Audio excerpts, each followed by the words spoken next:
Juntos, vamos aprender um pouco mais a Palavra de Deus. Trazendo a Bíblia, livro sem par, que fala de Jesus.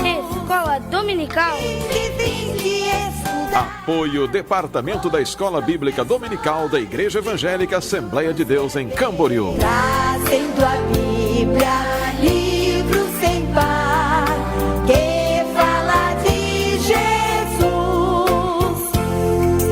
Salve Escola Dominical, onde a graça e amor sem igual, para pequenos e grandes também, a todo o povo de Deus.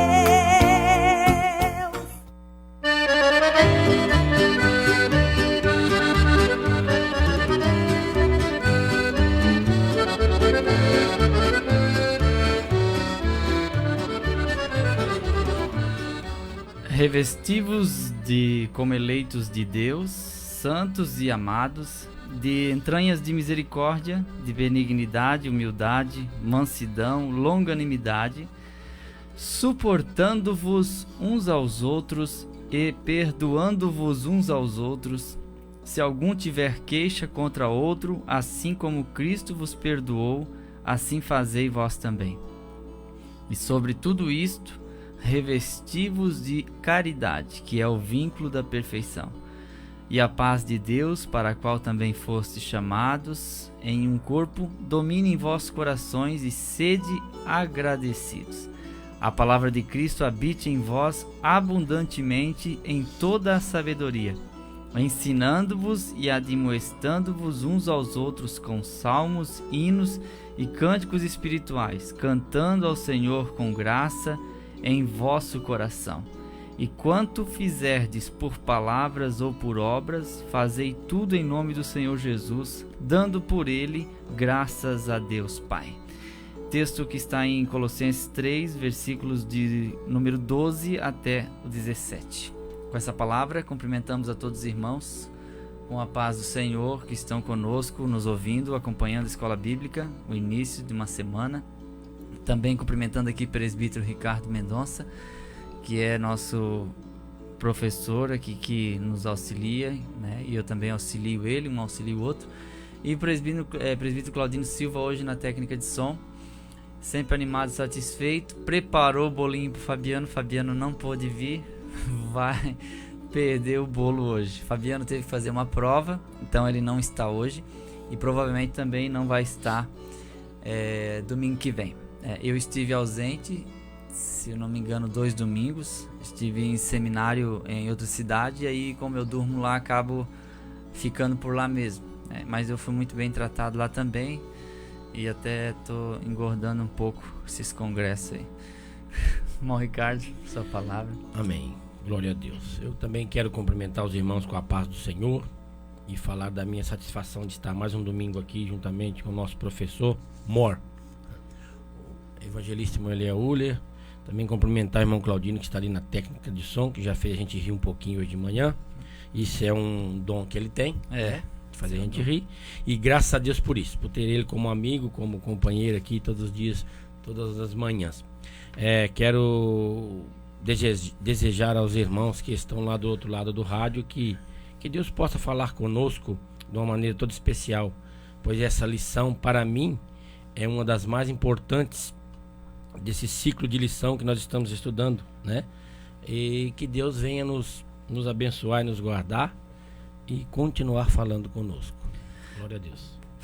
Presbítero irmão Ricardo, o senhor pode orar? Amém. Senhor Jesus, te louvamos, te adoramos, Senhor. Sim, Deus. Por mais uma vez estarmos aqui reunidos, ó Senhor Jesus, e te pedimos, Senhor, debaixo da sua grande misericórdia, que o Senhor venha falar conosco, Jesus. Sim, Deus. Nesta manhã, Senhor, porque é uma coisa tão necessária no nosso meio, Jesus, que é o perdão, e que nós possamos reconhecer, Senhor, que quando recebemos o teu perdão, foi tão glorioso, foi tão maravilhoso, sentimos uma paz interior tão grande, tão tamanha. E aí, Jesus, agora está diante de nós a nossa vida, o nosso cotidiano, o nosso interagir com os irmãos e com as pessoas. E pode haver, Senhor, pode acontecer, Senhor Jesus, de acontecer alguma coisa, né, que venha nos entristecer e que nós venhamos a ter a graça do Senhor para perdoar as pessoas que nos ofendem e também ter a humildade de pedir perdão, Senhor, se acontecer de a gente ofender alguém. Então, Senhor, fale conosco, nos enche da tua graça, do teu poder, para que possamos, Senhor Jesus, agradar a ti, Espírito Santo, em nome de Jesus. Amém e amém. Amém. Hoje a lição é número 7, 18 de novembro de 2018. Perdoamos porque fomos perdoados. Ainda estamos no trimestre das parábolas.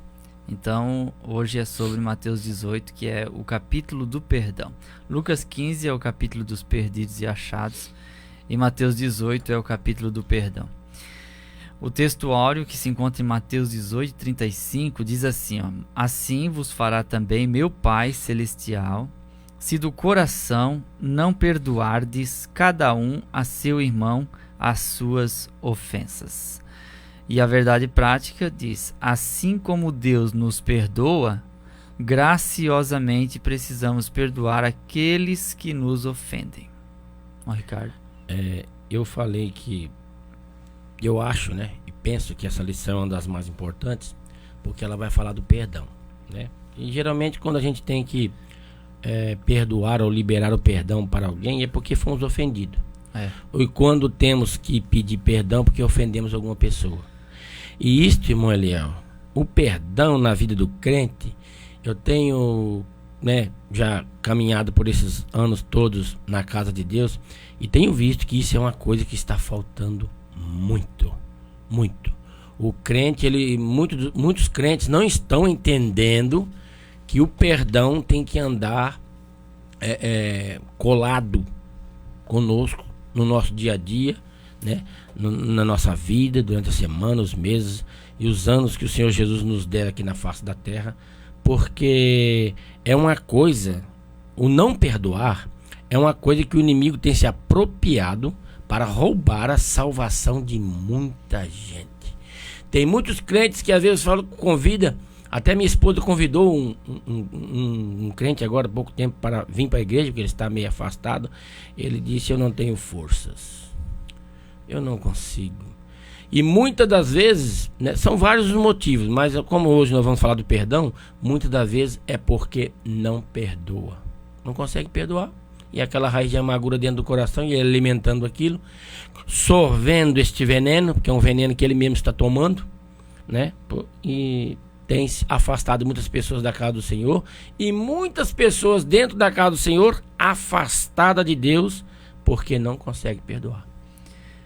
Perdão rima com salvação. Perdão rima com salvação. Então, entender essa revista ou esse conteúdo dessa manhã é vital, porque de nós mesmos a gente não consegue perdoar. Por quê? Porque você está aí mexendo a panela, você já começou a fazer o almoço, né? Está arrumando aquela carninha lá para assar e deve estar pensando assim: vocês estão falando isso aí, mas vocês não sabem o que eu sofri. Vocês não sabem que eu tenho a razão. Você não sabe que fulana me fez, o que fulano me fez, o que ele me aprontou. E as outras vezes também. Quantas vezes isso se repetiu? Pois é. Mas a questão é: você está bem sentindo essa amargura? Porque se perdoar, o maior lucro quem vai ter é você mesmo. Se você conseguir perdoar. E para perdoar numa situação dessa, que você está certo, só a graça de Deus para nos ajudar. Humanamente, às vezes é impossível. Humanamente não dá. Mas Deus nos ajuda a perdoar, nos ensina a perdoar e exige que nós perdoemos para ser perdoado. Então esse é o princípio dessa parábola que nós vamos falar aqui nessa manhã. O nosso texto base está em Mateus 18, como havia falado, do versículo 21 ao 35. Então Pedro, aproximando-se dele, disse: Senhor, Até quantas vezes pecará meu irmão contra mim e eu lhe perdoarei? Até 7? Jesus lhe disse: não te digo que até 7, mas até 70 vezes 7. Por isso o reino dos céus pode comparar-se a um certo rei que quis fazer contas com seus servos. E começando a fazer as contas, foi-lhe apresentado um que lhe devia 10.000 talentos. Versículo 25. E não tendo ele com que pagar, o seu senhor mandou que ele e sua mulher e seus filhos fossem vendidos com tudo quanto tinha, para que a dívida se lhe pagasse. Então aquele servo, prostrando-se, o reverenciava, dizendo: Senhor, seja generoso para comigo, e tudo te pagarei. Então o senhor daquele servo, movido de íntima compaixão, soltou-o e perdoou-lhe a dívida. Saindo, porém, aquele servo encontrou um dos seus conservos, que lhe devia 100 dinheiros, e, lançando mão dele, sufocava-o, dizendo: paga-me o que me deves. Então o seu companheiro, prostrando-se a seus pés, rogava-lhe, dizendo: seja generoso para comigo, e tudo te pagarei. Ele, porém, não quis, antes foi encerrá-lo na prisão, até que pagasse a dívida. Vendo, pois, os seus conservos o que acontecia, contristaram-se muito e foram declarar ao seu senhor tudo o que se passara. Então o seu senhor, chamando-o à sua presença, disse-lhe: servo malvado, perdoei-te toda aquela dívida, por que me suplicaste? Não devias tu igualmente ter compaixão do teu companheiro, como eu também tive misericórdia de ti? E indignado, o seu senhor o entregou aos atormentadores, até que pagasse tudo o que devia. Assim vos fará também meu Pai Celestial, se do coração não perdoardes cada um ao seu irmão as suas ofensas. Eu achei interessante o versículo 27, que diz: então o senhor daquele servo, movido de íntima compaixão, soltou-o. Então o perdão é uma soltura também. Porque enquanto a gente não perdoa ou não pede perdão, não libera o perdão, nós estamos presos, vinculados àquele acontecimento. E isso às vezes, e na grande maioria das vezes, vira um fardo, um peso, difícil de caminhar. Como é que você vai congregar em uma igreja que você não perdoa seu pastor? Como é que você vai viver numa casa que você não perdoa sua mulher, seu marido, seu pai, sua mãe? Como é que você vai conviver com alguém numa faculdade, numa escola, se você tem ódio dessa pessoa? Cada vez que é para ir a esse lugar, a raiva vem, o ódio, o ressentimento, a amargura, e o seu desejo é estar em qualquer outro lugar, menos ali. Se for na igreja é pior, porque a igreja é o lugar que a gente busca socorro de Deus, e é exatamente ali que está a pedra. E essa pedra te impede porque você tropeça nela o tempo todo. Então eu sei que existe ofensa. Na caminhada a gente se ofende, a gente é ofendido. O que a gente não pode é ficar sempre na posição de vítima. Tentaram matar os meus sonhos, sufocando o meu coração. E aí a gente canta aqueles hinos de autopiedade. Parece: coitadinho de mim, tadinho de mim, miserável que sou, tô com vontade de morrer porque ninguém tem pena de mim, ninguém me compreende, ninguém me ama, ninguém me ajuda. E aí a gente entra por esse caminho da autopiedade. Parece que é o coitadinho de Jesus. Mas a questão é: será que você também não ofendeu alguém? Porque eu sou ofendido, mas às vezes eu ofendo também. Porque eu sou humano. E a melhor maneira de resolver isso é perdoando e sendo perdoado. Gente, não tem como garantir que o pneu não vai furar na caminhada. Ele é borracha e tem ar dentro. Tem que ser assim, não dá para ser maciço porque fica muito rígido. Ele vai furar, então para isso tem um borracheiro. É a mesma coisa a nossa caminhada. É claro que eu vou ofender, é claro que eu vou ser ofendido, mas o perdão é o remendo que vai consertar isso aí, né? Agora o problema é quando fura no mesmo lugar sempre, né? Aí tem que trocar a câmera, porque já tá pegando um remendo em cima do outro, e aí cansa a pessoa. Era essa canseira que levou Pedro a fazer a pergunta: Senhor, até quando pecará meu irmão contra mim e eu tenho que perdoar? Porque já estou por aqui, eu tenho que perdoar até quando? Aí ele coloca o número dos dias da criação, até 7, né? Quer dizer, eu posso perdoar só até sexta-feira? Até onde que é o limite?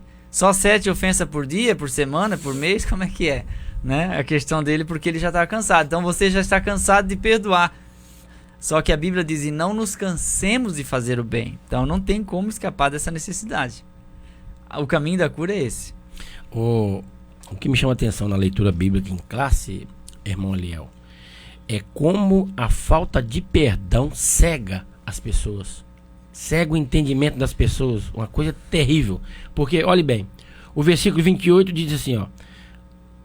O texto diz que ele foi lá, suplicou, devia 10 mil talentos, suplicou, e o Senhor já citou que aquele senhor, movido de íntima compaixão, perdoou-lhe a dívida. Aí, ó, o versículo 28, saindo, porém, aquele servo encontrou o seu conservo. Quer dizer, foi uma coisa imediata.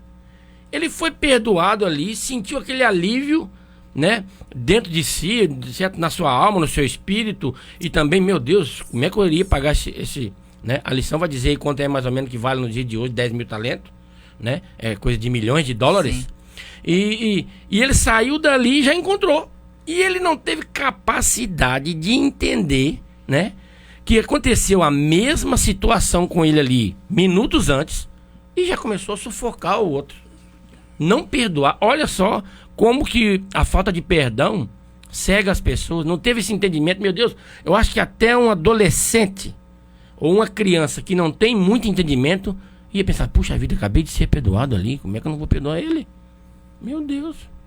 O que é 100 dinheiros perto de 10 mil talentos? Quer dizer, então é uma cegueira.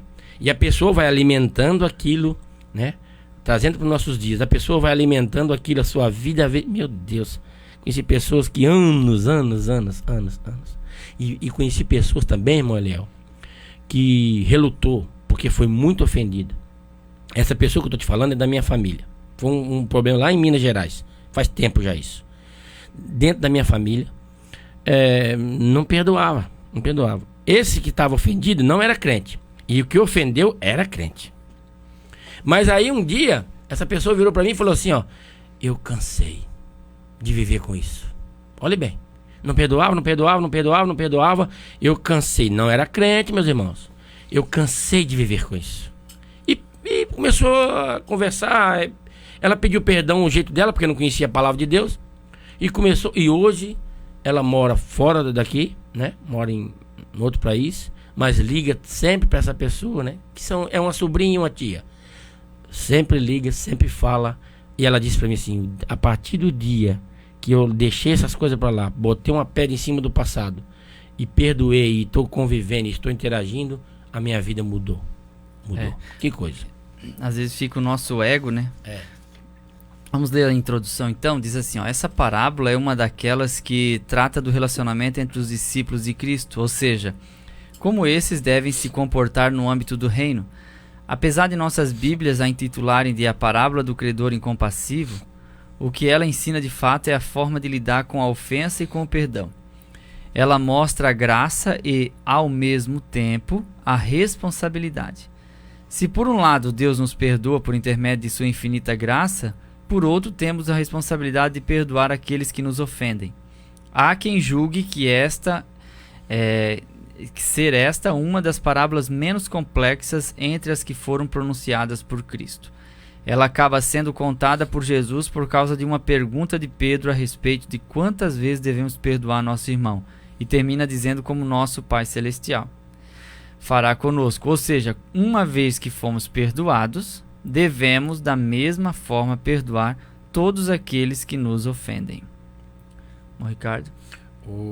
Eu anotei aqui, né, que uma das coisas que a parábola nos ensina é o fato de a forma de lidar com a ofensa e com o perdão. Principalmente, meus irmãos, se for quem você ama e não esperava dessa pessoa tal coisa, né? Porque às vezes, por exemplo, eu não conheço todo mundo da igreja. Conheço os irmãos, né? Eu tenho mais afinidade aqui com o irmão Eliel, né? Já faz tempo. Irmão Fabiano e assim por diante. Mas a gente não conhece todo mundo. Ô irmão fulano, ele faz parte de um departamento lá, eu faço parte de outro aqui e assim por diante. Mas nós não conhecemos. Quando essas pessoas nos ofendem, quer dizer, A gente não tem uma ligação muito íntima. Não que nós não amamos e não queremos ver o bem e não estamos aqui cumprimentando, dando a paz do Senhor, às vezes participando até de um café junto e tal. Mas a gente não tem aquela afinidade. Mas quando é uma pessoa que você tem, que você não espera, as coisas se tornam mais difíceis ainda. Você ser ofendido, as coisas se tornam mais difíceis. Puxa vida, não esperava isso dele. Não é mesmo? Mas Jesus... Eu não vou dizer que Jesus não esperava o que Judas fez, porque Jesus é onisciente. Mas olha bem, nós podemos... Falando como homem, né? Jamais poderia esperar uma coisa daquela, né? O que ainda honrou ele com o bocado molhado, né? Aquilo se fazia a pessoa que você tinha, né, um afinco melhor, ou você era mais chegado. Ele pegou e fez questão de molhar o bocado de Jesus e dar para Judas. Jesus já sabia de tudo, mas é uma coisa mais ou menos assim. A gente não está esperando de uma pessoa, não é mesmo? Eu acredito que os apóstolos também foram ofendidos com isso, com a traição de Judas, e não esperava isso, não esperava. Então, quer dizer, a gente tem que ter responsabilidade. É o que está dizendo aqui a introdução, ó. Intermédio de sua graça. Por outro lado, temos a responsabilidade. Não é que se pode ou se não pode. É responsabilidade nossa perdoar. Porque senão falta muita coisa na sua vida de crente. Falta muita coisa. Você pode estar dando dízimo, cesta básica, orando pelos enfermos.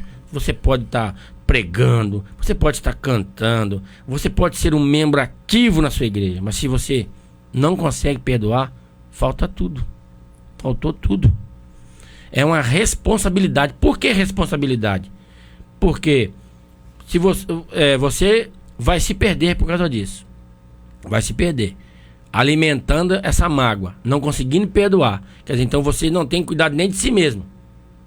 Aí, o que a Bíblia diz? Se você não tem cuidado de si mesmo, terá cuidado das ovelhas de Deus, ou do povo de Deus, ou das coisas de Deus. Não é mesmo? Então é a responsabilidade poder perdoar. E eu, irmão Eliel, para encerrar essa minha fala, eu nunca vi na minha vida ninguém se arrepender porque perdoou. Eu nunca vi.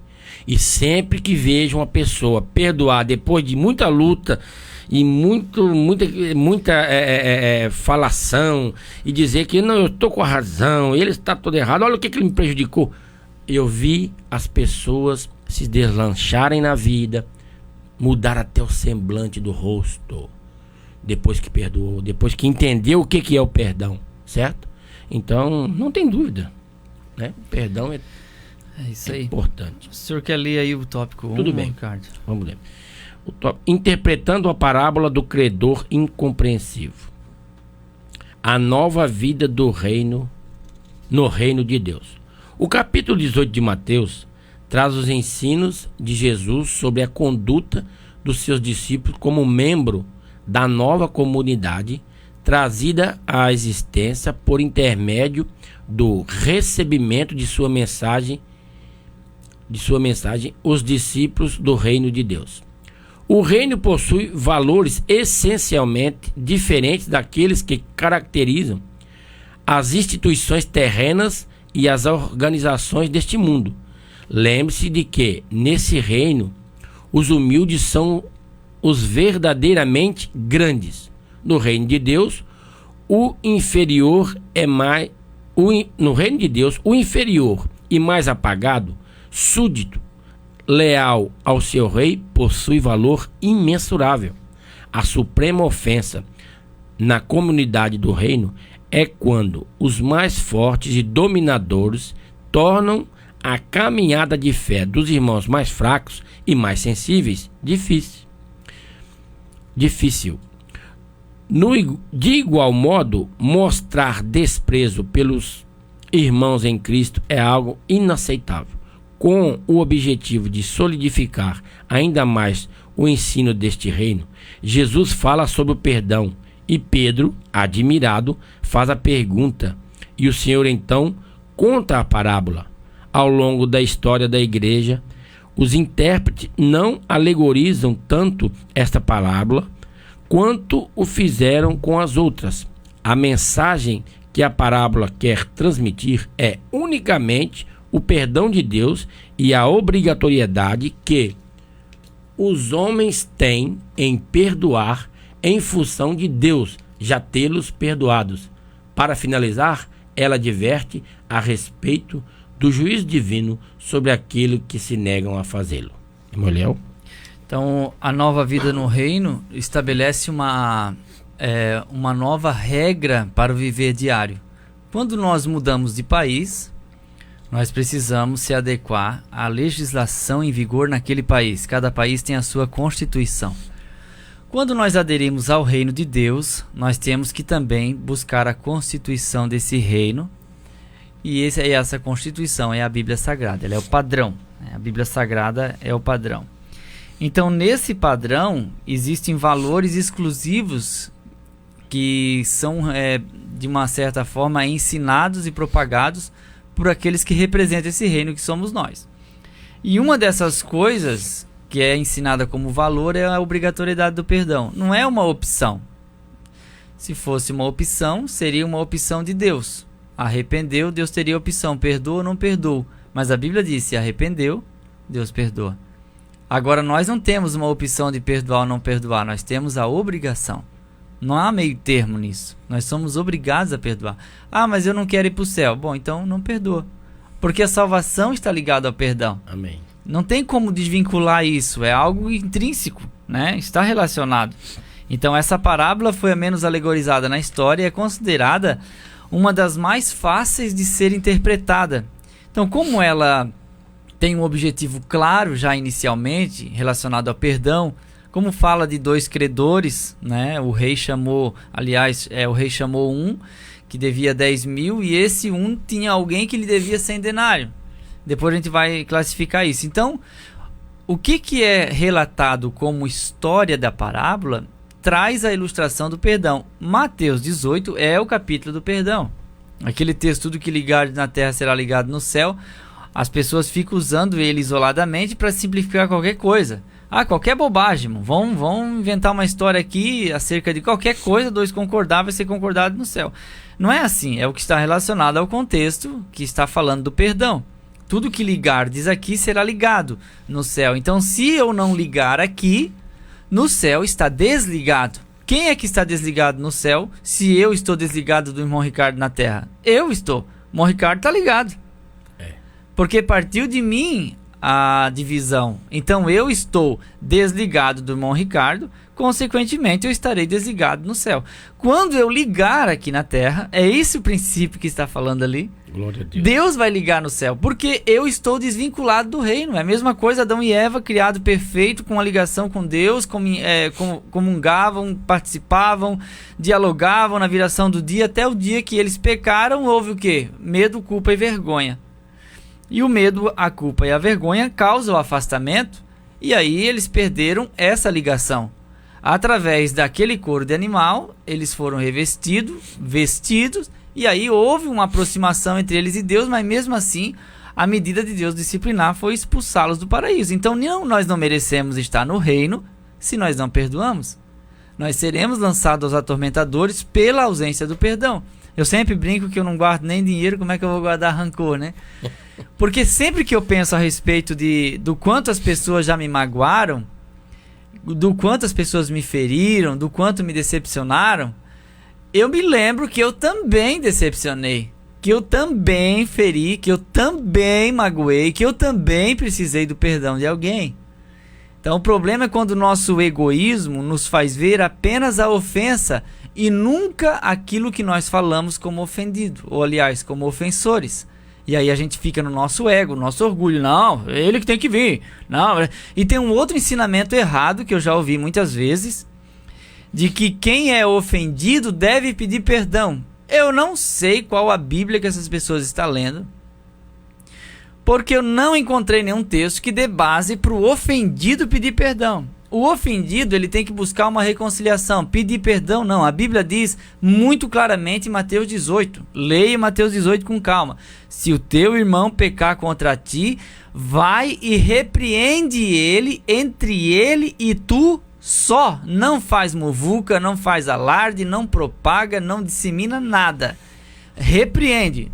O teu irmão pecou contra ti, repreende ele. A repreensão é trazer para estar ao seu lado, não é dar uma bronca. É tentar encorajá-lo a buscar uma maneira de reconhecer. Se você vê que ele é tolo, como a Bíblia diz que o tolo não adianta repreender porque ele vai ficar tolo do mesmo jeito, você pega 2 testemunhas e procura resolver o caso. Se ele não ouvir 2 testemunhas, aí você traz a igreja. Sabe o que muita gente faz? No culto de ceia, pede o microfone e fala primeiro para a igreja. Atropelou 2 etapas. 2 etapas. Irmão, eu quero pedir perdão aqui pro irmão Claudino. Ah, mas por que não foi lá no irmão Claudino? Vai falar diante de toda a igreja. Era um problema entre ele e eu só. Antigamente tinha muito essa coisa. Ah, vou pedir perdão para todo mundo. E aí, esse ensinamento de o ofendido tem que pedir perdão, tira da sua mente. Isso não está na Bíblia. Quem tem que pedir perdão é o ofensor. O ofensor, aquele que causou, aquele que falou, aquele que criticou, aquele que inventou. Esse deve pedir perdão. Agora, quem é ofendido, não. Quem é ofendido deve permitir a aproximação, deve repreender o seu irmão para que ele reconheça que errou e tentar uma reconciliação. Essa é a maneira do reino de Deus viver e servir. Não adianta caminhar para outro caminho. Ah, eu faço de conta que eu perdoei, só que eu não converso mais. Ah, eu até perdoo, mas esquecer eu nunca esqueço. Aí tem um outro detalhe que eu preciso explicar antes de passar aqui para o Ricardo, porque nós vamos continuar aqui. É que as pessoas acham que perdoar é esquecer no sentido de tirar da memória. Não, você vai lembrar. Vai lembrar. Só que a diferença é quando eu perdoo e eu lembro do que eu sofri, aquilo não me traz mais ódio na memória. Não me traz mais raiva, não me causa vontade de vingança. Então eu perdoei. Eu lembro, irmão Eliel? Eu lembro. Mas não causa mais ódio, não é? Tem pessoas que acham que vai apagar da memória. Então o que é esquecer? Esquecer é não levar mais em consideração, não levar mais em conta. Amém. Mas lembrar, a gente vai lembrar. Você não lembra das pessoas que hoje são suas amigas, são seus amigos que te ofenderam? Você não lembra da ofensa? Lembrou aí? Lembrou, não lembrou? Sentiu raiva? Sentiu vontade de se vingar? Sentiu ódio? Não, mulher, eu não sinto nada. Então perdoou, pronto. Perdoou. É simples, gente. A Bíblia é clara e é simples. Eu quero ler o tópico seguinte aqui então, Ricardo, para daí o senhor já entrar com a sua fala.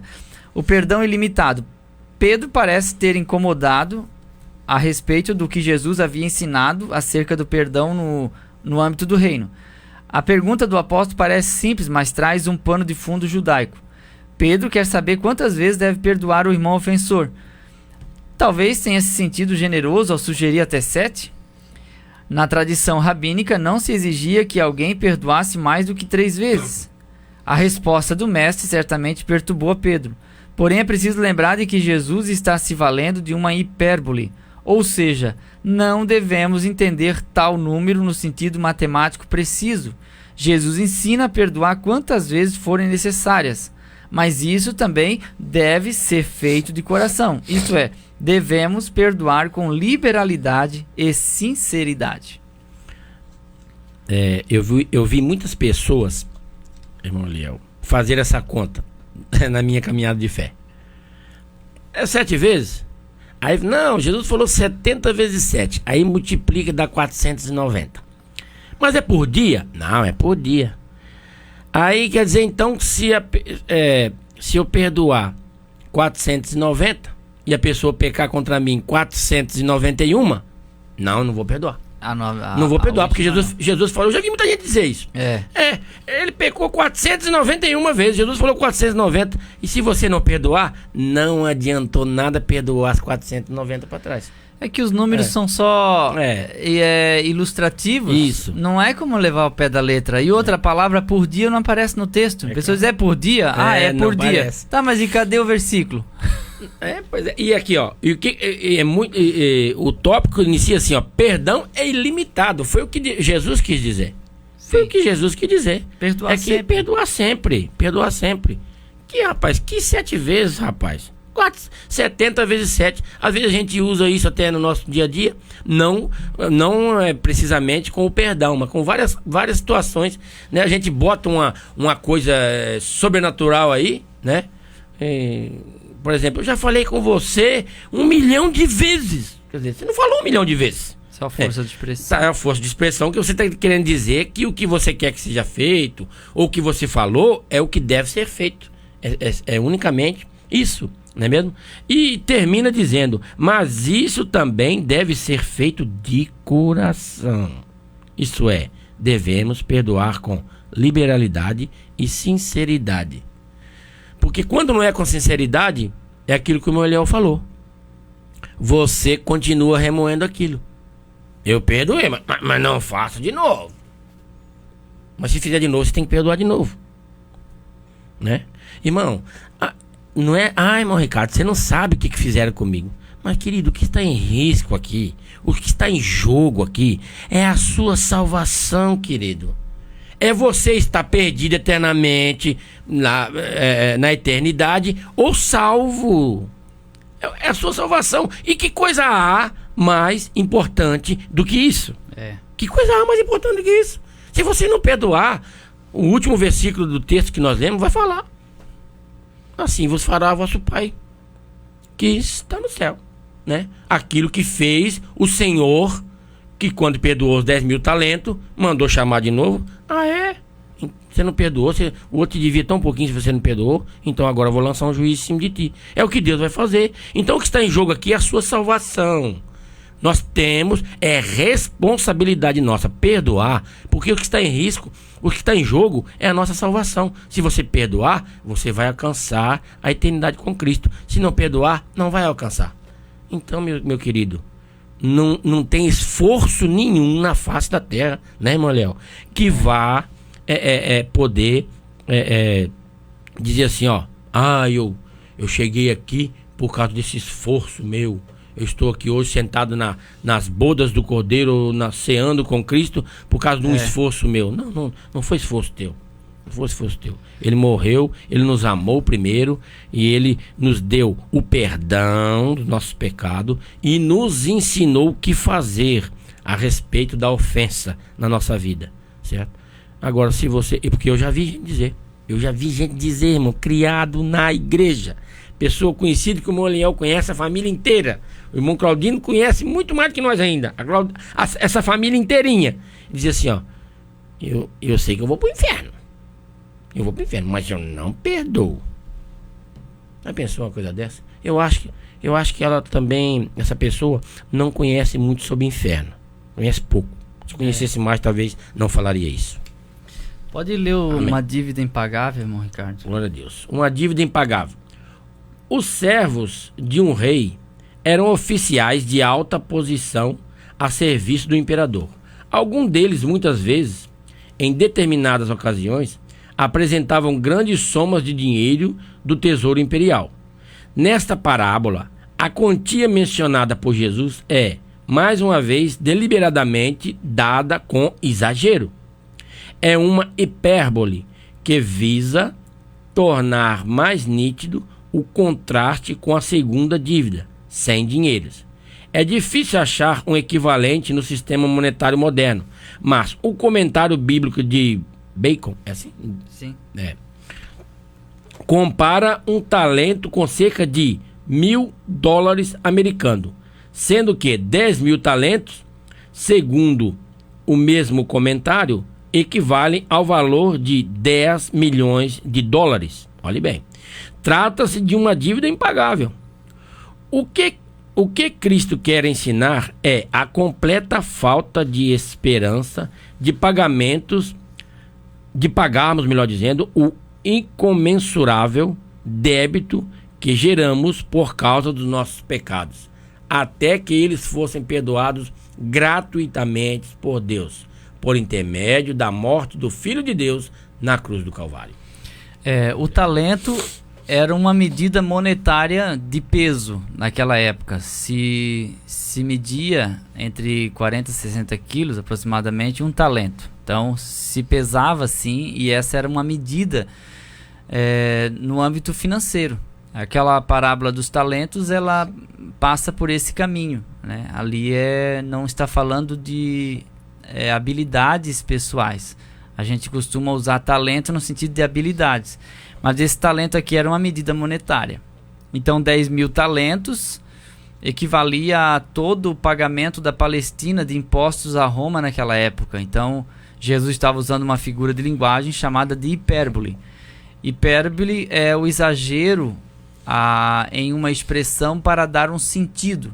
Não é? Como o irmão Ricardo falou aqui, que a pessoa usa a expressão já lhe falei 1 milhão de vezes, e isso acontecia na Bíblia, né? Quando os israelitas foram espiar a terra e disseram: as cidades são tão altas cujo cume toca no céu. Aquilo é uma hipérbole. Aquele texto de João, quando encerra o livro do Evangelho, diz que se fosse escrita todas as coisas que Jesus fez, cuido que o mundo inteiro de livros não daria conta para escrevê-las. A gente imagina uma pilhinha de livro, uma do ladinho da outra, amontoando até na lua. Mas na verdade é só uma expressão. Toda noite faço nadar meu leito em lágrima. O que eu imaginava? Que o salmista chorou tanto que encheu o quarto dele, que a água chegou na altura da cama e o leito dele nadou nas lágrimas que ele chorou. E a hipérbole, ela tem um outro extremo que é para menos, né? Esse é o extremo aumentativo, mas tem um diminutivo.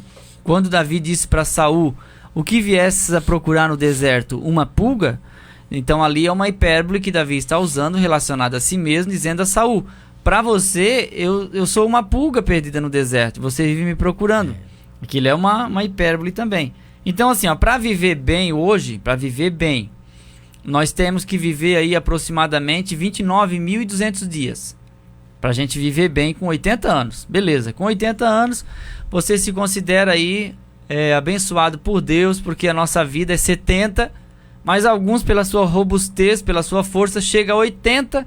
Então assim, passou de 80 é lucro, é bênção de Deus. A vida toda é bênção, mas de 80 para frente é mais bênção ainda, porque muitos não chegaram nessa idade, morreram com 30, com 20, tem alguns que nem nasceram, morreram com 2 anos, com 3 anos, não viveram, e você tem o privilégio de chegar nos 80 e pode chegar nos 90, até nos 100, né, se Jesus não voltar e tiver saúde. Então vamos colocar 80 anos, 29.200 dias. Mas essa medida que foi colocada como 10 mil talentos, esse homem precisaria de 100 milhões de dias para ganhar esse valor. Então, se uma vida bem vivida é 29.200, imagina 100 milhões de dias. Ou então 350 toneladas de material. Se fosse no caso prata, seria uma contagem também muito alta. Carretas e carretas. Carretas e carretas. Então, Jesus não está colocando isso aqui para a gente ficar decifrando, como eu acabei de fazer, atualizando. Aqui, como o escritor colocou aqui, ó, 10 milhões de dólares. Se fosse em reais, 35 milhões de reais, entendeu? Porque, de repente, alguém bate na sua porta com uma dívida de 35 milhões de reais. Você tendo que viver 50 vidas, você não dá conta de juntar esse dinheiro. Essa é a realidade. Então é isso que Jesus está dizendo. Uma dívida impagável. Esse é o princípio da parábola. Não é que a gente tem que ficar decifrando, não. Mas a gente só faz isso por questão ilustrativa.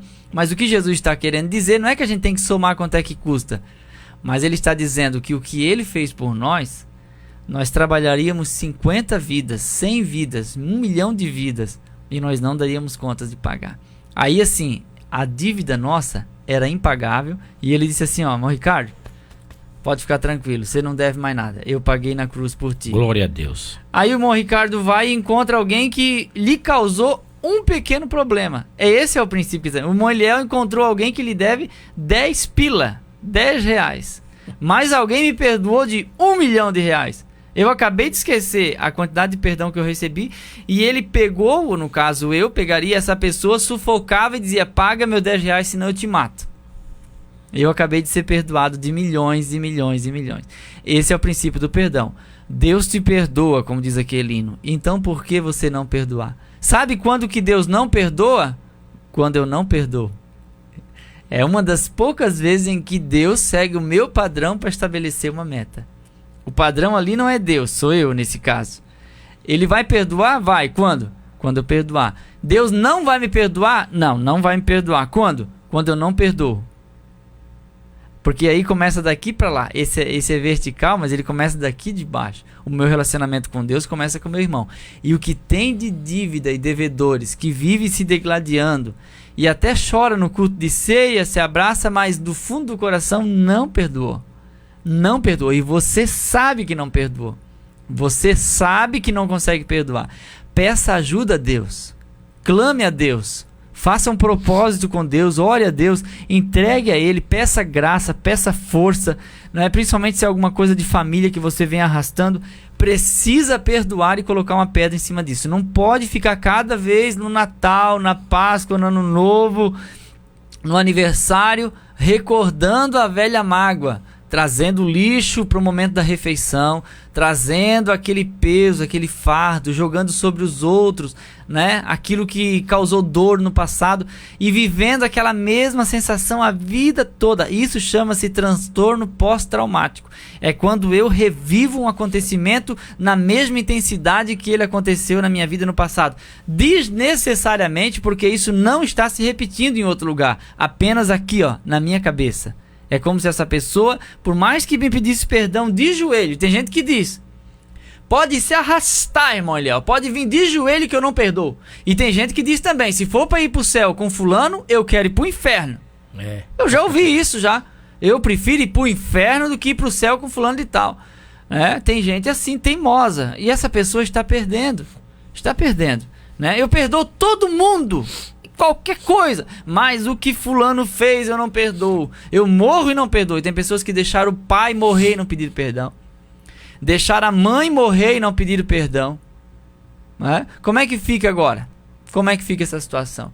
Deus é que vai julgar. Porque a Bíblia diz, e perdoa enquanto tu estás com ele a caminho. Se te lembrares que teu irmão tem alguma coisa contra ti, deixa a tua oferta e vai e reconcilia com ele enquanto estás com ele no caminho. Nós estamos próximos. Hoje tem tecnologia, você vai acabar essa escola, você vai pegar o seu telefone, você vai telefonar, vai conversar, vai pedir perdão, vai arrumar a sua vida e vai ficar uma bênção porque você vai testemunhar aonde você congrega.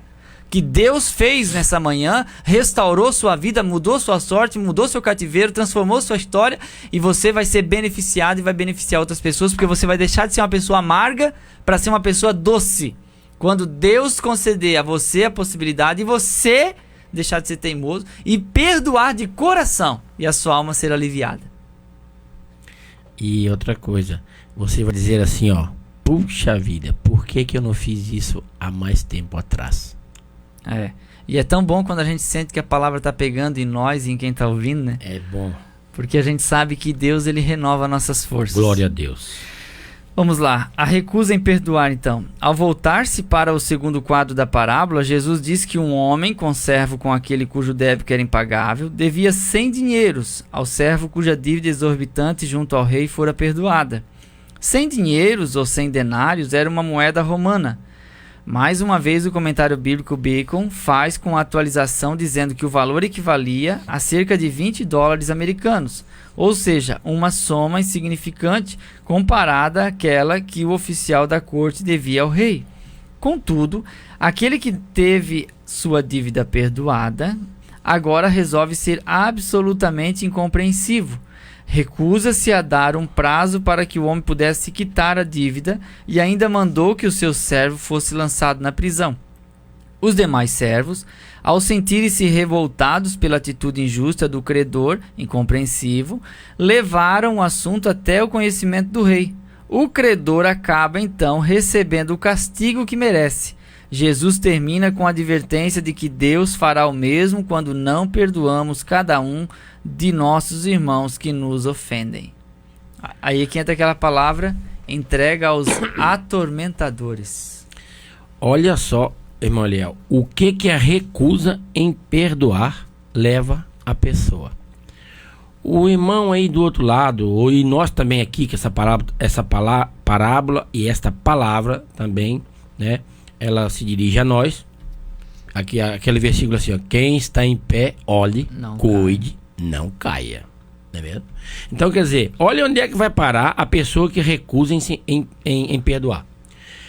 Quando o versículo diz aqui que Deus fará o mesmo quando não perdoamos cada um de nossos irmãos que nos ofendem, né? Não é o versículo, é o texto que está dizendo. Sim. Os irmãos já leram na Bíblia o que vai acontecer, o que Deus vai fazer, né? O que Deus vai fazer? Como que é que Deus vai julgar esse negócio? Como ele vai julgar e como ele vai tratar esse negócio aí na eternidade, no juízo dele? Os irmãos já leram? Porque eu já li. Tenho certeza que o irmão Eliel já leu. E a coisa não é brincadeira, não.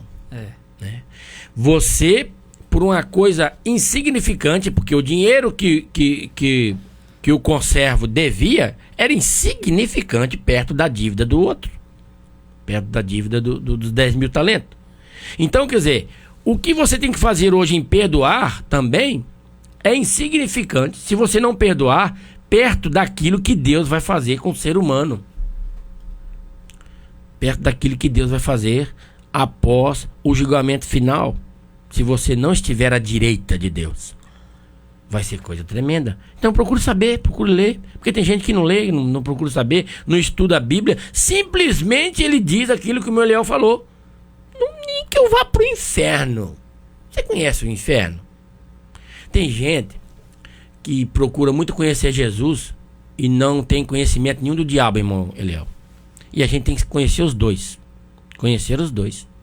Porque se não fosse necessário eu conhecer os dois, o procedimento diabólico, as coisas diabólicas, não estaria inserido na palavra de Deus para que eu lesse e aprendesse. Saber como ele age, qual o seu propósito, porque isso que você tem aí não é razão.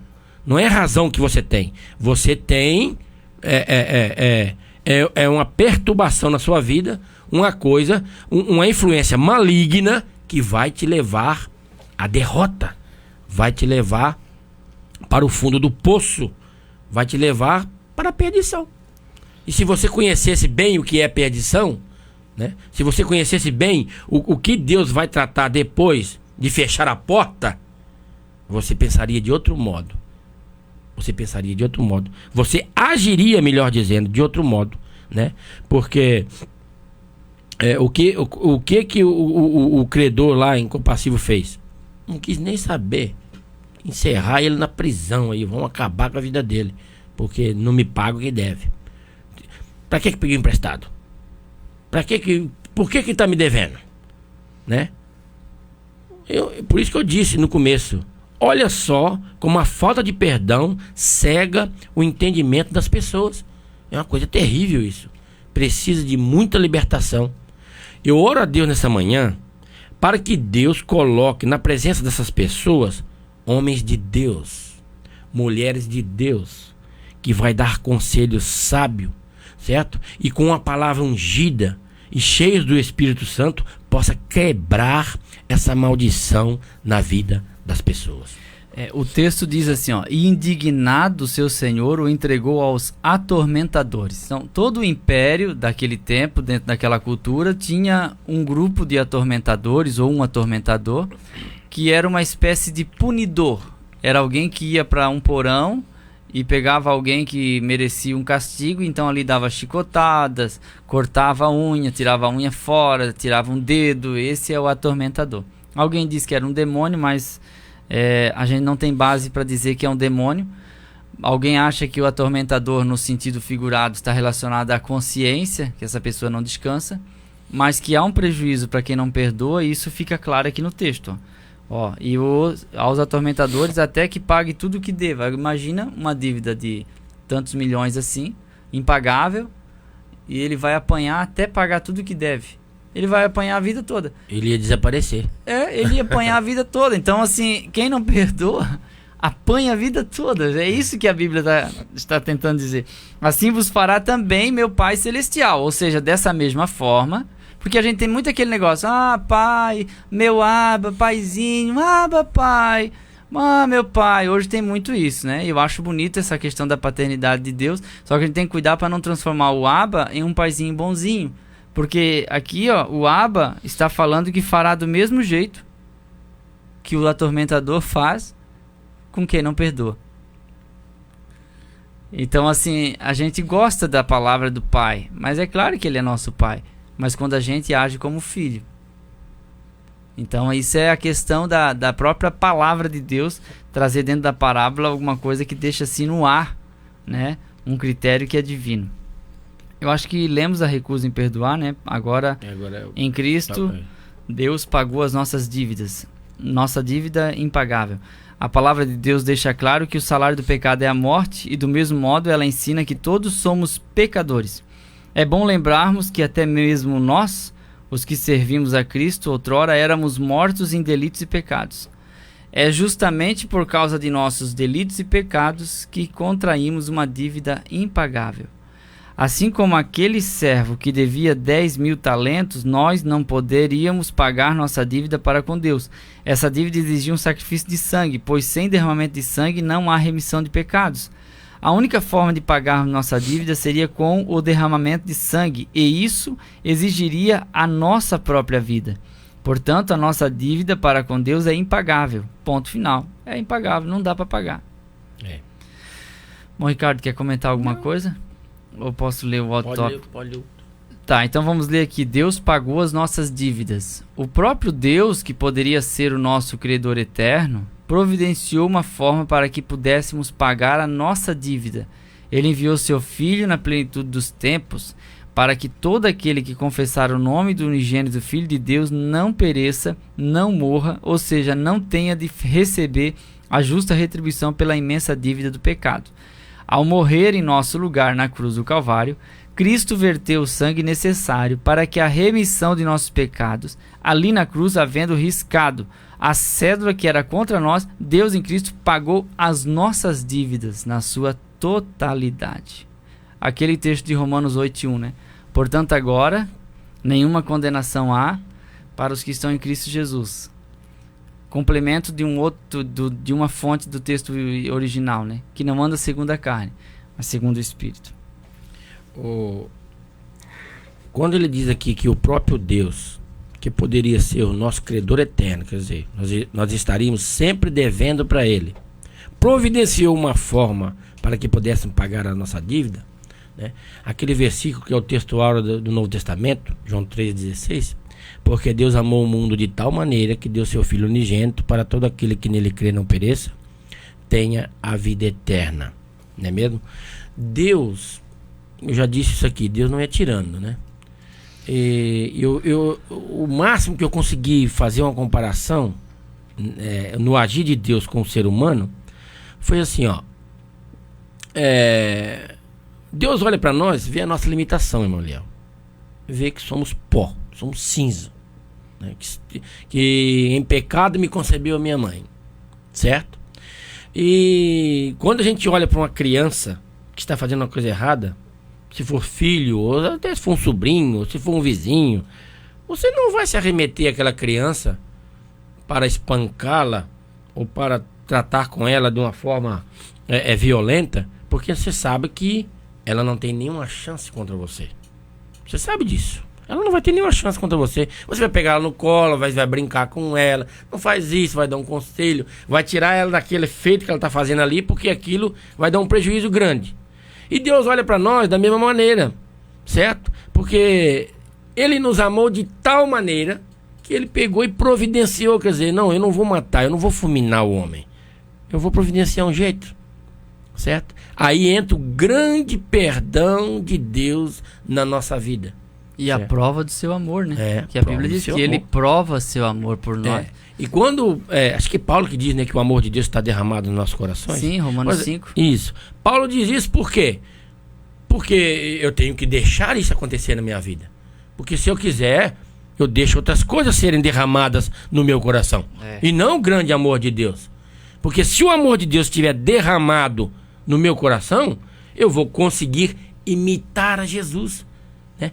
Seguir o exemplo que Jesus deixou. Jesus não perdoou. O que Jesus fez de mal?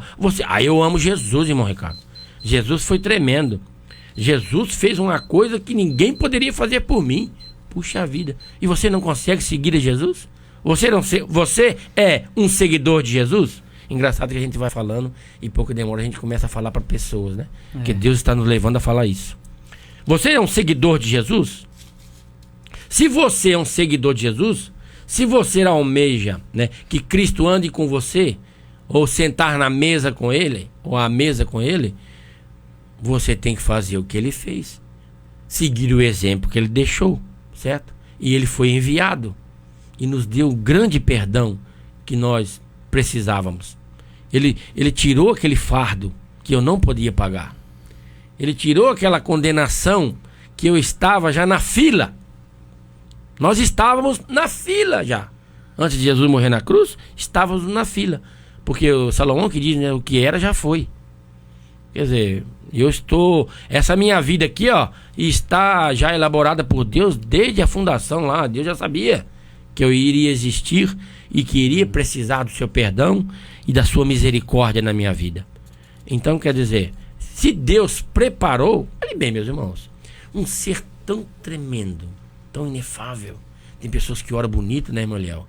Oh, imensurável, magnífico Senhor de todas as coisas, né? Um Deus tão grande como esse se preocupou comigo, com euzinho aqui, como alguém diz, né? Se preocupou comigo em aplainar a minha carreira diante dele, porque ele tem a solução para o meu problema.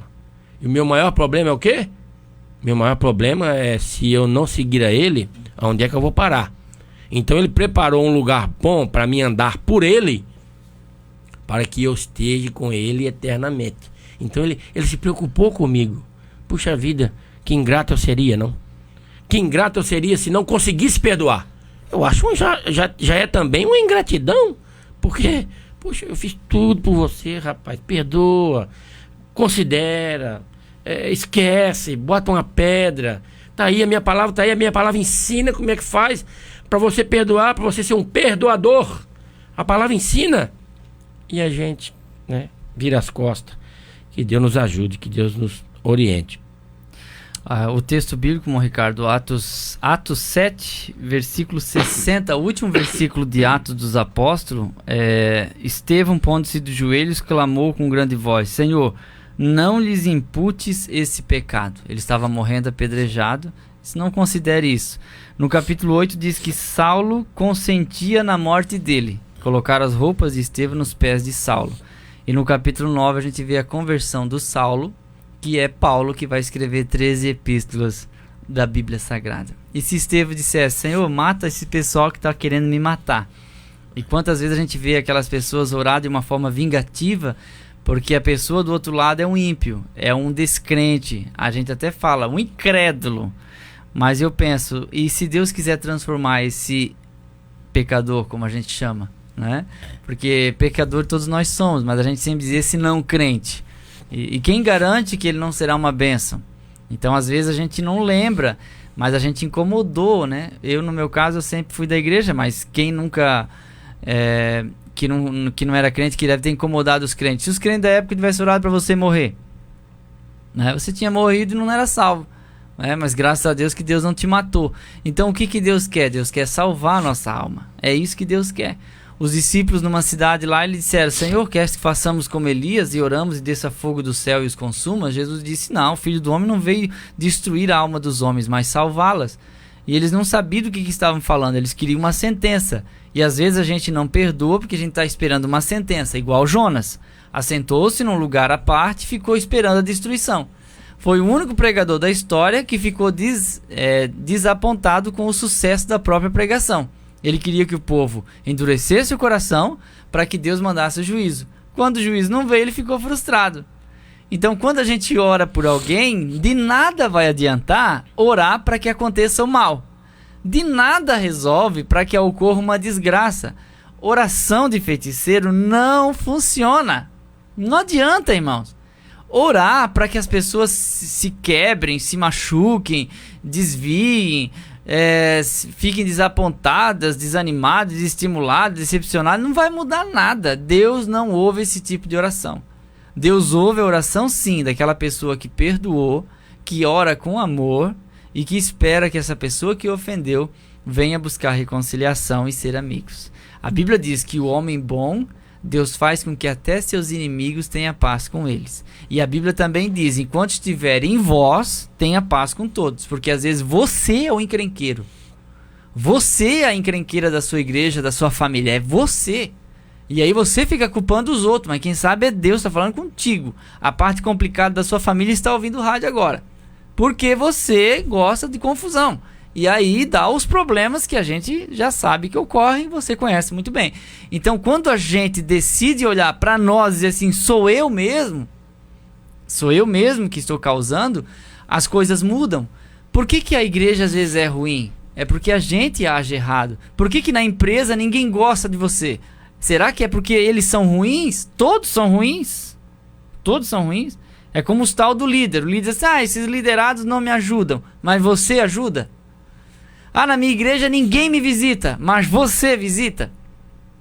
Porque a gente tem aquelas pessoas da autopiedade, já se arma. Não, peraí.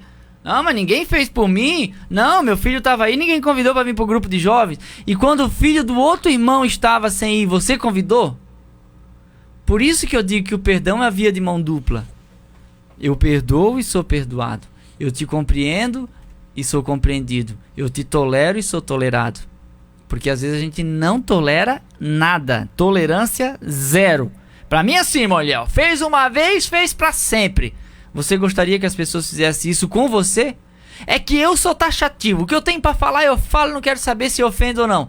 Essa mesma pessoa que fala isso, quando ouve uma direta, ela é a primeira a se desmontar e cair no pranto. Ai, meu Deus, essa pessoa me ofendeu e machucou. Porque você não aguenta nem um tapa. Por isso que você fala, eu tenho pra falar, eu não levo pra casa, eu falo e pronto. Porque você é fraco.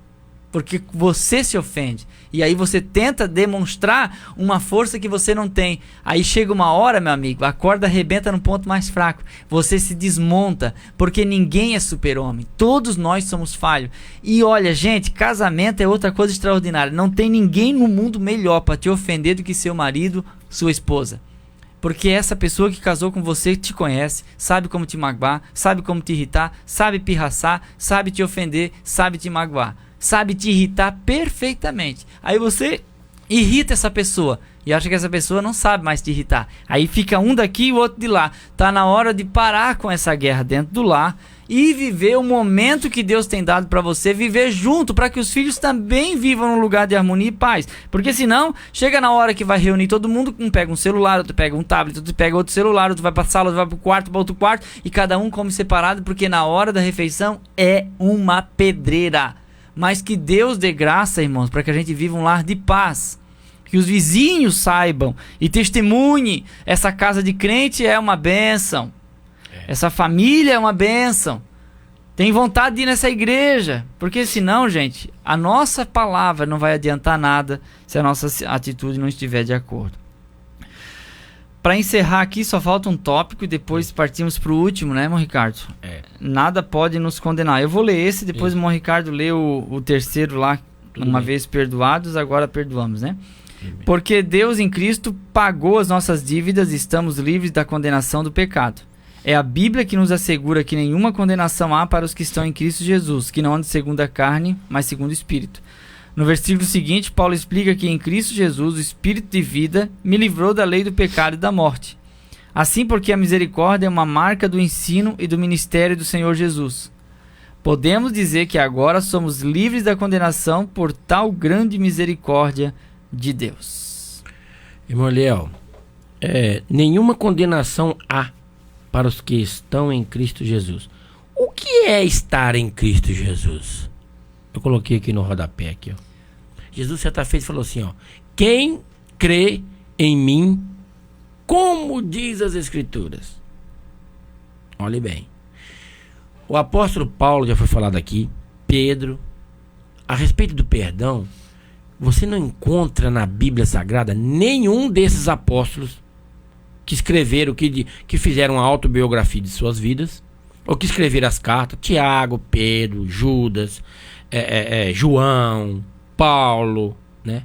Você não encontra nenhum deles em momento algum. Ó, Paulo uma vez foi arrastado para fora da cidade meio morto, de tanto que apanhou. Na prisão, ele e Silas, com as costas, como diz o mineiro, escalavrada, cantavam em louvor a Deus. Pedro, diz a história, não está na Bíblia, que preferiu ser crucificado de cabeça para baixo. E na Bíblia está escrito sobre Pedro o seguinte: olha que coisa importante. Pedro estava pregando, pegaram ele, foram lá e açoitaram. Para de falar desse Jesus aí.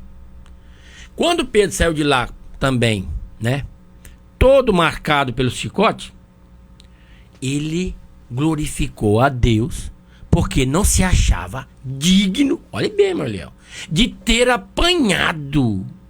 Não é de ter recebido um presente no dia do aniversário, não. Ele não se achou digno de ser de apanhar, de ter apanhado pelo amor do Evangelho, por amor de Cristo. Quer dizer, ele não saiu dali orando. Olha como essa gente tinha perdão. Olha os exemplos que esses homens dão para nós. Ele não saiu dali praguejando. Ele não botou o nome do centurião e nem dos governantes da época debaixo do joelho para que Deus tratasse com eles, para que Deus matasse eles. Não, eles não fizeram isso. Isso aí, meu Deus. O que Pedro julgou? Que esses homens estavam sendo usados para que ele fosse honrado.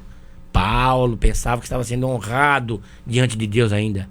Puxa vida. Porque o que a pessoa, o que o crente quando é ofendido, o que o crente quando é perseguido, o que o crente, ele pensa, puxa vida, o inferno está contra mim. E se o inferno está contra você, meu irmão, significa que você está pleiteando o labor e a vontade de Deus na sua vida. Porque se você não tiver, o diabo não vai te incomodar, não. Você sabia que tem crente que o diabo não incomoda? Tem crente que o diabo não incomoda, não luta, não batalha, não incomoda o inferno.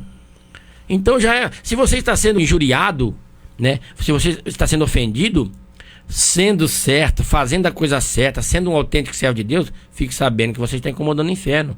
E você foi chamado para isso. Você foi chamado, não é mesmo? Então quer dizer, esses homens não tem como condenar você. Nada pode nos condenar. Então fique ciente disso, meu irmão. Se eu fui ofendido, como né, o irmão Léo está usando aqui o exemplo aqui, eu fui ofendido, você vai ser ofendido de novo. E a vida segue. E a vida segue. Você vai ser Apanhando ofendido de novo. e às vezes batendo. Isso. E perdoando. E perdoando. Amém? E pedindo perdão. Amém. O nosso último tópico, o irmão Ricardo pode fazer a leitura aqui. Amém. Uma vez perdoados, agora perdoamos. Vou ler os três, né? Pode ler. Tá.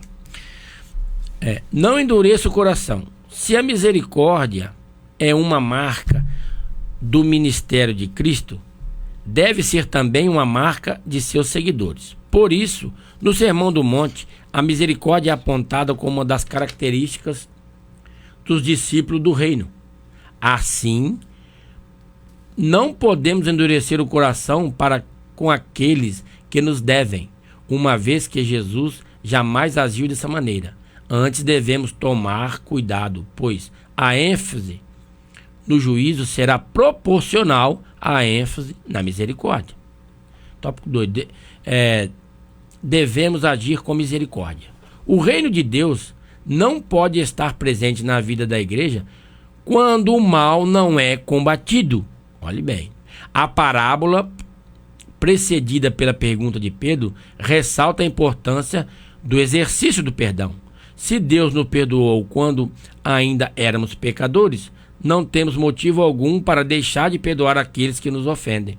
A misericórdia deve ser uma constante em nossas vidas. Devemos agir com todos de forma misericordiosa, fazendo com que isso predomine em nosso caráter como novas criaturas. Devemos dar o presente que recebemos. Olha bem, você recebeu? Dê também. Sabemos que todos os autênticos discípulos de Cristo receberam abundante perdão, graça e infinita misericórdia. Aleluia. E isso é um dom de Deus. É um presente do Pai para nós que merecíamos a morte. Da mesma forma que recebemos tudo isso como presente de Deus, devemos presentear as pessoas com misericórdia e perdão. Irmão Léo. Cada um dá aquilo que tem de melhor, né? Como aquela história das duas rainhas, que uma, para incitar e começar uma briga, mandou um cesto de frutas podres. E quando a outra abriu, olhou todas aquelas frutas já podres, né, como um sinal de desprezo. Ela tirou todas aquelas frutas do cesto e colocou o que ela tinha de melhor, na melhor qualidade, e mandou a mesma pessoa que trouxe o cesto de frutas podres levar aquele cesto de frutas boas e com um recado: cada um dá aquilo que tem de melhor. Então assim, a gente dá o que a gente recebeu e a gente ainda ajeita um pouquinho melhor isso para que fique mais bonito ainda. Então Deus nos deu perdão, deu a oportunidade de nós vivermos e caminharmos com Ele, e nós também devemos perdoar e dar o perdão. Porque a gente esquece que foi perdoado e a gente lembra que foi ofendido. Diz o ditado que quem apanha lembra, quem bate esquece. E é verdade. Então assim, a gente tem que lembrar de que a gente também bateu e que a gente precisa do perdão dessa pessoa. Precisa do perdão. Se não tem mais oportunidade, é só Deus para perdoar, porque essa pessoa não está mais entre nós.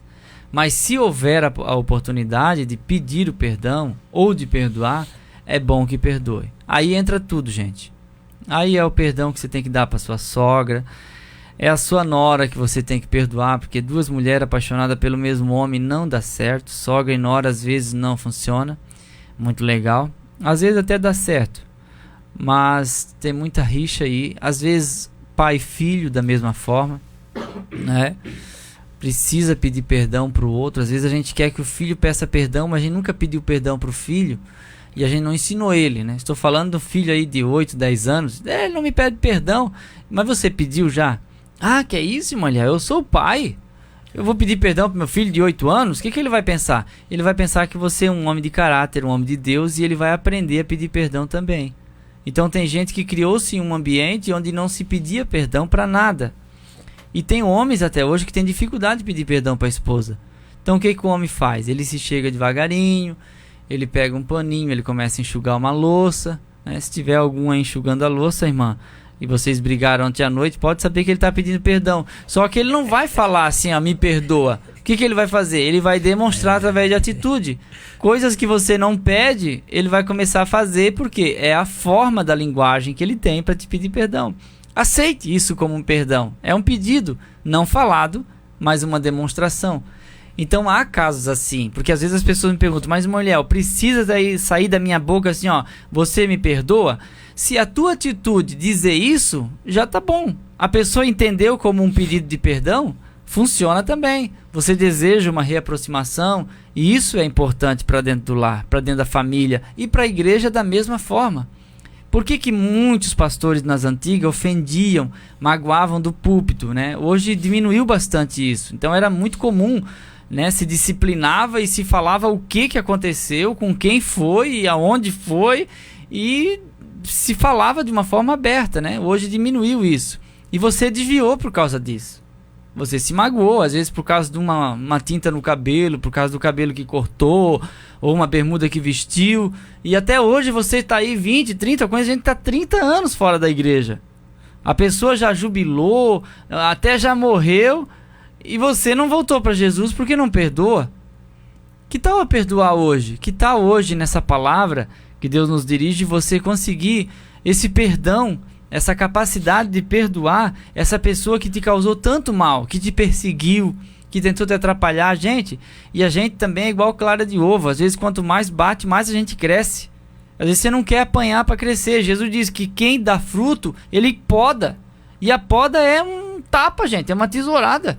E a gente precisa às vezes desse sentimento. Ana só orou por um filho porque Penina humilhava, irritava e a embravecia. E ela não comia, chorava e estava muito mal o coração. Até que ela entrou no templo e orou. Ela não orou para Deus matar Penina e nem com vingança. Ela não disse para Eli: tu deve estar maluco pensar que eu estou bêbada. Mas ela disse: eu estou orando ao meu Pai Celestial, pedindo a ele um filho, para que ele tire de mim a vergonha. E a vergonha dela saiu, porque o coração dela mudou. A Bíblia diz que ela orou e o coração aliviou. E já não era mais triste o seu semblante. Mas ela nem grávida estava ainda. Mas quando o coração dela aliviou, ela conseguiu o que ela queria. Tem muita coisa parada na nossa vida porque a gente não perdoa. Você sabe por que tem mulher que não engravida e depois que ela adota um filho, ela engravida? É porque o nível de ansiedade dela baixou, porque ela estava em um nível de vontade muito alto, e isso traz uma doença para o corpo e acaba deixando essa pessoa completamente desregulada o seu ciclo vital. E agora, com todo o descanso que trouxe a paz de um filho e o complemento do coração, ela teve paz suficiente para engravidar. Tem coisa que não é gerada dentro de nós porque nós estamos ansiosos demais. Nós estamos preocupados demais. Nós carregamos muita coisa e não descansamos o nosso coração em Deus. Eu não vou ficar feliz, irmão Eliel, enquanto eu não ver fulano na desgraça. Eu não vou estar bem, não vou descansar enquanto eu não ver a fulana se quebrando para eu poder dizer, eu sabia, tá pagando o preço. Não espere isso, porque isso é amargura. E amargura é você tomar um copo de veneno e esperar que o outro morra. E quem está morrendo é você. Quem está passando noites acordadas é você. Quem está sofrendo é você. E tem que acabar isso hoje. Tem que acabar isso agora. Tem que parar. Alguém tem que fazer parar. E essa pessoa chama-se Jesus Cristo. Ele é aquele que vai fazer parar toda essa continuação de sofrimento e de angústia. O pastor Marcondes falou hoje de manhã que esta parábola é a mais fácil de ser compreendida, mas a mais difícil de ser colocada em prática. Verdade. Né? Verdade verdadeira. Uma coisa que me chamou a atenção aqui, o reino de Deus não pode estar... Rapidinho, irmão Léo. O reino de Deus não pode estar presente na vida da igreja quando o mal não é combatido. Por isso Deus tocou no coração desse pastor aqui, irmão Gabi aqui, e essa lição veio aí, ó, à tona. O perdão veio para nós falarmos, porque falar a verdade. Por isso devemos falar a verdade na vontade de Deus.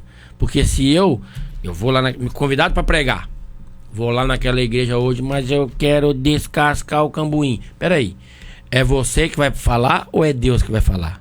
Você dobrou o seu joelho e pediu para Deus falar? Pediu para Deus te usar? Qual a vontade de Deus? Quem sabe lá tem vai hoje o desafio jovem vai estar, já aconteceu isso comigo, vai estar visitando a igreja e você tem que dar uma palavra de salvação. Evangelismo ou evangelística, né? Então quer dizer, mas hoje aqui no caso é o contrário. Nós temos que falar sobre perdão. E muitas das vezes, entra pessoas dentro da igreja, precisamos ouvir uma palavra de perdão, de conscientização do que é perdoar, e você quer entregar uma chave do carro na mão dele. Ele está ali arrasado, com uma amargura no coração terrível, veio clamar para Deus uma misericórdia, porque ele quer perdoar, mas não consegue. E você está entregando uma casa para ele. Você está entregando, isso aqui me chamou muita atenção, né? É o que está dizendo aqui, ó. Deus não pode estar presente na vida da igreja quando o mal não é combatido. É o que está na lição. Não estou fugindo da lição, não é mesmo? Aí você pega e... Então, irmãos, outra coisa, para exercer o perdão e para você aprender sobre o perdão, Deus precisa estar na vida da igreja, dos presidentes, da diretoria, dos presbíteros, do corpo de obreiros, nos chefes de departamento.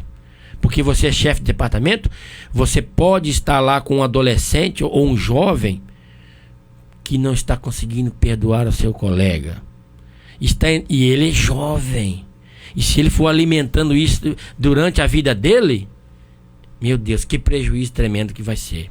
Não é mesmo? Então que Deus nos ajude, que quando for para falar, para exortar, para ensinar a respeito disso, do perdão, da obediência, de qualquer assunto que for, que nós possamos entender, né, que Deus não estará conosco se o mal não for combatido dentro da igreja. Amém?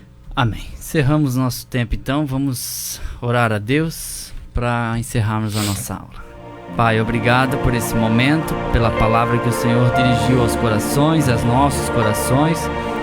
Restaura cada um, dando oportunidade de reconciliar, de conciliar contigo e com o seu irmão. Dai-nos força também para vivermos e praticarmos o que nós ensinamos e pregamos, porque também somos humanos e falhos. Pedimos a tua companhia no decorrer do dia e da semana. Fica conosco e com nossos alunos, dos mais distantes aos mais próximos. Em nome de Jesus, Pai. Amém. E amém. Glória a Deus. Vinde estudar com os professores que muito nos quer ver. Acabamos de apresentar Escola Dominical. Escola Dominical.